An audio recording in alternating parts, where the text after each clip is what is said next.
America once fought a war against itself. Brothers on opposite sides, neighbors turned into enemies. By the time it ended, more Americans were dead than in World War I, World War II, Korea, and Vietnam combined. This is the story of the American Civil War, why it happened, how it was fought, and how the United States survived it. Let's start with the root of the problem, slavery.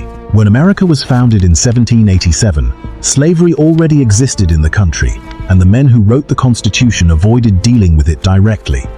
They left it for future generations to sort out. That decision would take almost 80 years to explode. By the early 1800s, America was made up of two very different halves. The northern states were building factories, railroads, and cities. Their economy ran on paid workers and industry. The southern states were mostly farmland, especially cotton plantations, and their entire economy depended on slave labor, the forced, unpaid work of millions of black men, women, and children. These two halves of the country needed completely different things from their government, and slavery sat at the center of almost every disagreement between them. As America expanded westward, a new question kept coming up. Every time a new territory wanted to become a state, Congress had to decide, will this state allow slavery or ban it? In 1820, lawmakers tried to solve this with something called the Missouri Compromise. They agreed to draw an imaginary line across the map. States below the line could have slavery. States above it could not. It kept the peace for a while, but it didn't fix the actual problem. It only delayed it. By the 1850s, the disagreement turned violent. When settlers in a new territory called Kansas were allowed to vote on whether to allow slavery, people from both sides rushed in to influence the vote, some of them illegally. Fighting broke out. Towns were burned. People were killed. Newspapers called it Bleeding Kansas. This happened years before the actual Civil War began, but it showed the whole country that this disagreement could no longer be solved with words alone. Then came the election of 1860. A lawyer from Illinois named Abraham Lincoln ran for president. Lincoln did not promise to end slavery where it already existed. His actual position was more limited. He simply wanted to stop slavery from spreading into new territories. But many people in the South were convinced that if Lincoln became president, slavery and their entire way of life would eventually be destroyed. In 10 southern states, Lincoln's name wasn't even printed on the ballot. He still won the election, but without a single southern vote. The reaction was immediate. Just 6 weeks after the election, in December 1860, South Carolina voted to leave the United States entirely. Within a few months, 6 more states followed. Together, these 7 states formed a brand new country, calling themselves the Confederate States of America, with their own president, their own government, and their own constitution, one that clearly protected slavery. Meanwhile, the states that stayed loyal to the United States government were now referred to as the Union. There was one immediate problem for this new confederacy. Several United States military forts were sitting inside Southern territory, still flying the American flag. One of them, Fort Sumter in South Carolina, would become the spark that started the actual war. In April 1861, Confederate forces attacked Fort Sumter and forced the Union soldiers inside to surrender. No one died in the attack itself, but the message was clear. War had begun. President Lincoln called for volunteers to fight, and 4 more southern states joined the Confederacy in response. Almost everyone on both sides assumed this war would be short, maybe wrapped up within a few months. They were wrong. In the first major battle, near a creek called Bull Run in Virginia, the Union Army was badly defeated and forced into a chaotic retreat. Nearly 900 soldiers were dead within a single day.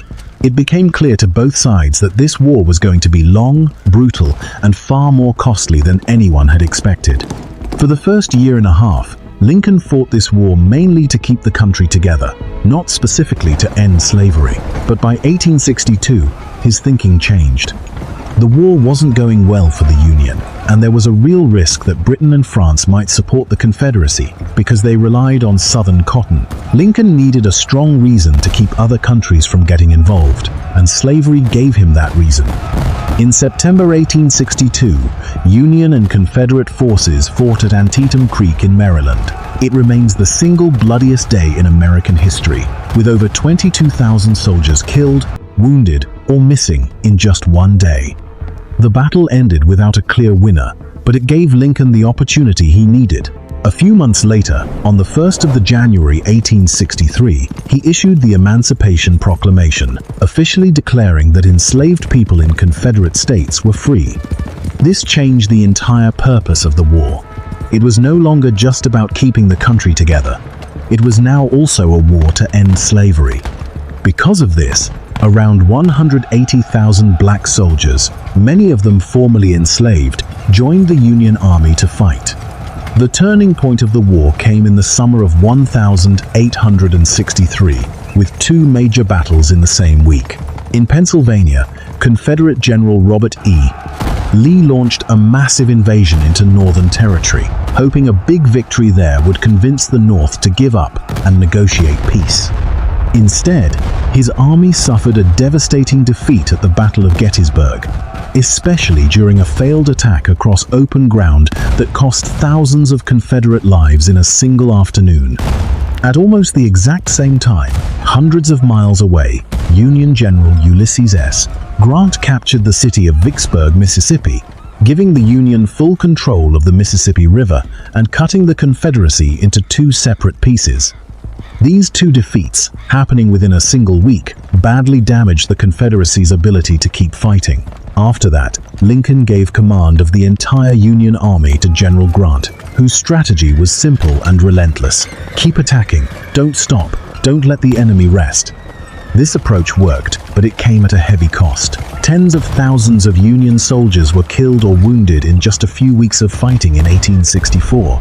Around the same time, another Union general, William Sherman, captured the important southern city of Atlanta, then marched his army across Georgia, destroying farms, railroads, and supplies along the way, to make it impossible for the Confederacy to keep supporting its army. By April 1865, the Confederate army was starving, surrounded, and completely out of options. General Lee surrendered to General Grant at a farmhouse in Appomattox, Virginia. After 4 years of fighting and roughly 620,000 deaths, the United States was once again a single, unified country.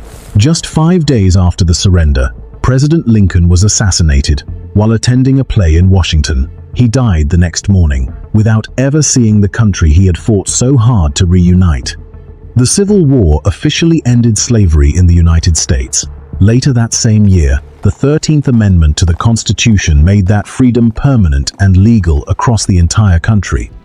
But the war didn't solve everything. The struggle for equal rights for Black Americans continued for another century after the fighting stopped. The guns went silent in 1865, but the story of what kind of country America would become was only just beginning.